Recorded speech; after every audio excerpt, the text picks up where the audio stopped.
Tip number 1. Hire the people with the right service DNA.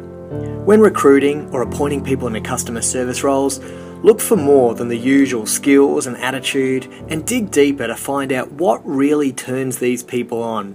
Do they have that customer service gene? Is it in their DNA? So no matter what happens, they'll always revert to that behaviour that puts the customer first, no matter how much pressure they're under and no matter how stressful the situation can be. Getting the right people with the right DNA is the best thing you can do to start creating a team that provides exceptional customer service. Tip number 2, catch people doing the right thing. When you see someone delivering exceptional customer service, take the time to stop and catch them and give them plenty of reward. Often, doing it publicly will help others see what's expected when it comes to delivering great customer service. There can never be too much praise in this area, so take the time to catch people doing the right thing and give them some loving. Tip number 3. Of course, you've also got to catch people doing the wrong thing. If you really want to create exceptional customer service, it requires a team of people being brave enough to catch each other doing the right thing and catch each other doing the wrong thing. The tip is, when catching someone doing the wrong thing, that is providing poor customer service, make sure you bring it up with them in the right way, getting curious, not furious. So if you see a colleague speaking with a staff member or an external client in an inappropriate manner, ask them why, ask them what's going on. Rather than blasting them, get curious, not furious. Tip number 4, the story is in the stitching. Remember, it's often the little things that people remember when it comes to customer service that make all the difference. Not the glamorous, flashy bells and whistles or the fluffy stuff.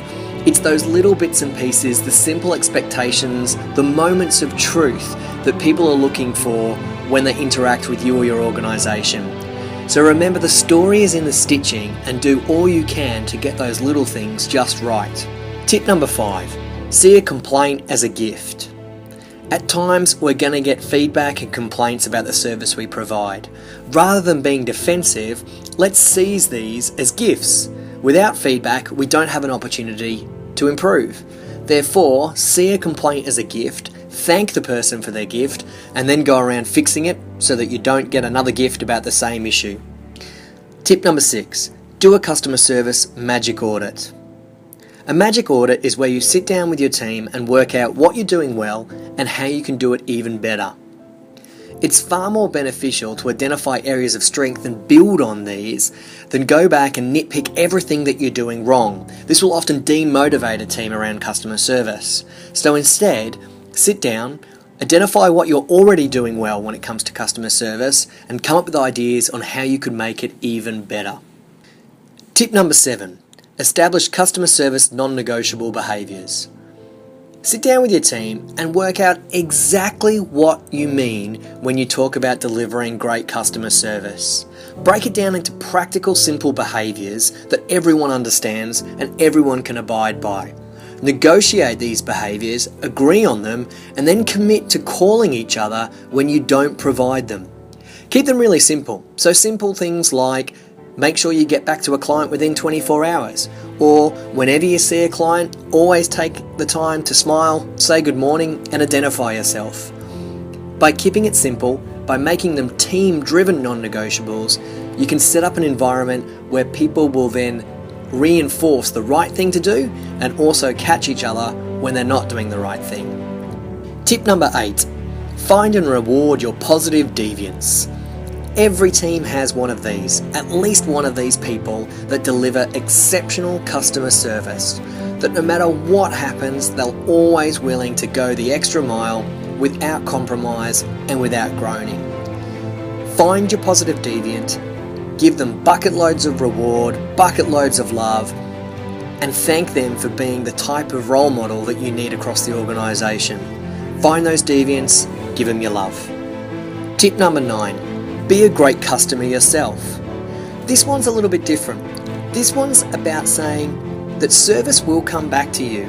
So when you're out there interacting with the world and your providers, make sure you're being a great customer yourself. Obviously, the common courtesies being polite, thanking, apply, but also be willing to catch your providers doing the right thing. Give them great feedback and also let them know when things aren't going well, but do it in a professional and positive manner. Be a great customer because service comes back to you. Tip number 10, catch other organisations providing great service. When you get some great service, let them know about it. There are lots of people out there providing exceptional customer service, and often we forget to thank them.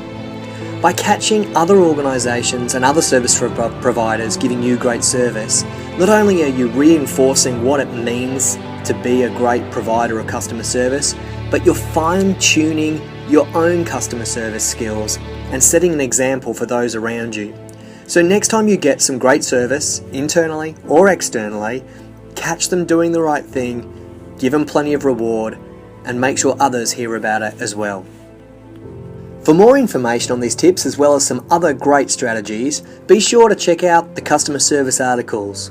Also, have a look at the Proteus Leadership Service is Back seminar, being run around Australia and also run on-site at your organisation.